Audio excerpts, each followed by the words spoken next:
melanjutkan dengan Albain Rabai pada Wimar Show ini.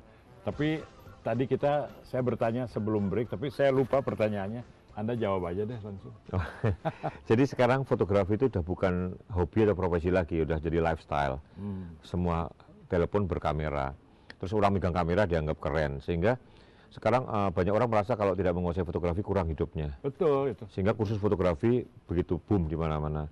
Tetapi akhirnya orang juga melihat siapa yang bikin kursus, siapa yang menandatangani jasanya. Seperti sekolahnya Mas Darwis itu laku sekali. Karena sosok Mas Darwisnya misalkan seperti itu.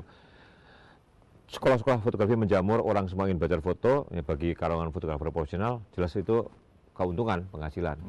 Tapi secara dunia fotografi umum, ini adalah sedang boom. Saya nggak tahu kapan berakhir, dan suatu ketika pasti ada kebosanan dan kejenuhan, dan ada keseimbangan baru. Kalau saya nggak ikut kursus begitu, nggak akan pernah dihargai ya fotonya, kira-kiranya? Sebenarnya enggak. Mas Darwis sama saya kan produk otodidak juga. Oh gitu. Sesungguhnya seseorang untuk mencapai suatu hal di fotografi adalah mau mengejar sesuai dengan target yang dia inginkan. Kebanyakan yang ikut kursus sayangnya adalah mereka cuma ingin tahu fotografi, tapi dia jiwanya cuma enggak, cuma ingin gagah bisa punya ijazah fotografi dan merasa menguasai fotografi. Kadang-kadang penguasanya hanya jauh, kalau ABC sampai Z, A sampai Z, dia nggak tahu bahwa B sama A jadi ba gitu. Belum teraplikasikan untuk. Kalau kamera yang ada di handphone, sekarang kan setiap handphone ada kameranya. Itu ada gunanya nggak sih untuk motret yang oke? Kompas 2011 5 foto halaman 1 dari handphone, Pak. Oh. Jadi kalau adegannya tidak terlalu cepat, tidak buru-buru, dan tidak low light sekali, handphone sama kamera besar nggak ada bedanya. Ya ngomong soal low light, dulu kan orang harus belajar exposure, terus bahkan bukaan lensanya f16, f11 kalau terang, kalau gelap. Sekarang semuanya otomatis. Bisa otomatiskan. Iya, jarang orang override kan. Kalau amatir menjadi foto-foto itu kebanyakan justru yang amatir, mereka malu kalau pakai auto. Oh. Kalau pakai auto merasa dia belum belajar. Padahal masalah teknis itu hanya sedikit sekali dari elemen foto secara keseluruhan. Teknis yang paling dasar. Di atas adalah posisi di mana kita berdiri. Kita salah berdiri, foto kita gagal. Terus komposisi. Dari segi apa, lighting atau segi framing ya itu? Artinya motret pengantin, kalau harus kan dari depannya. Kalau saya terdesak karena penuh orang, saya dari samping, foto saya jelas gagal. Oke.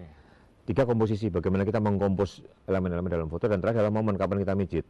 Yang bisa otomatis kan hanya teknis. Kalau orang malu masih pakai auto. Oh, jadi keberanian dan perilaku orangnya ya. Harus mau lari ke depan, motret. Jongkok, berdiri, tiarap, naik pohon, dan sebagainya, itu adalah posisi membuat foto kita lebih kuat. Dan itu tidak bisa otomatis.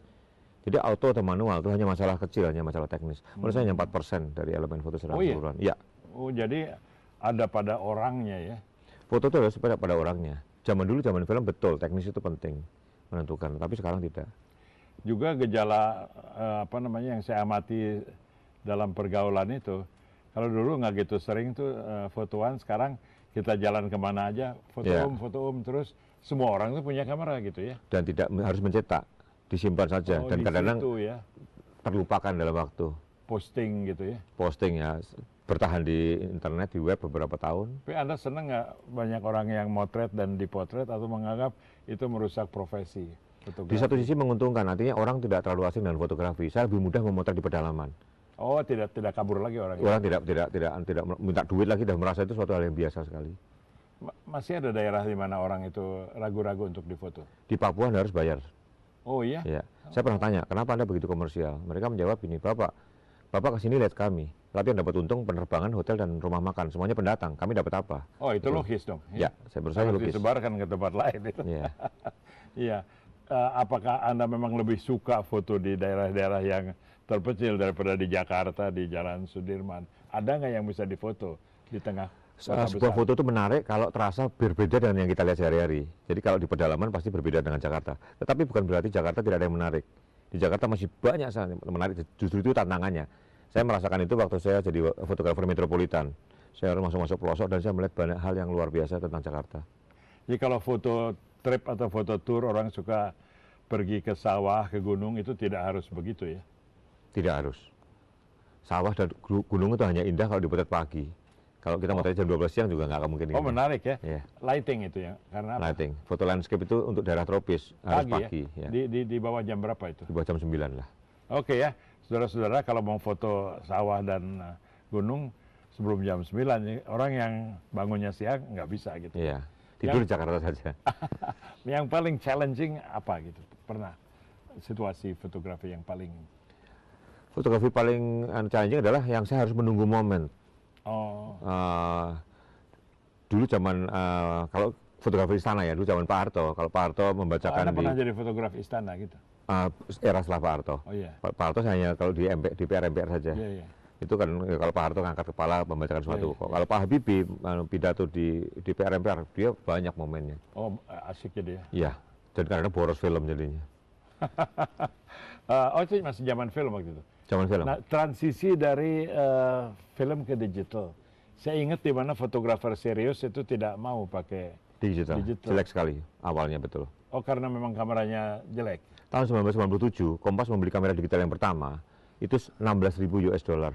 Oh. 16.000 US dollar. Hanya 1 megapiksel. 1 megapiksel. Wow. Sekarang handphone paling buruk pun 5, ya kan? 1 megapiksel itu pun 16.000 US. Dan mutu gambarnya jelek betul.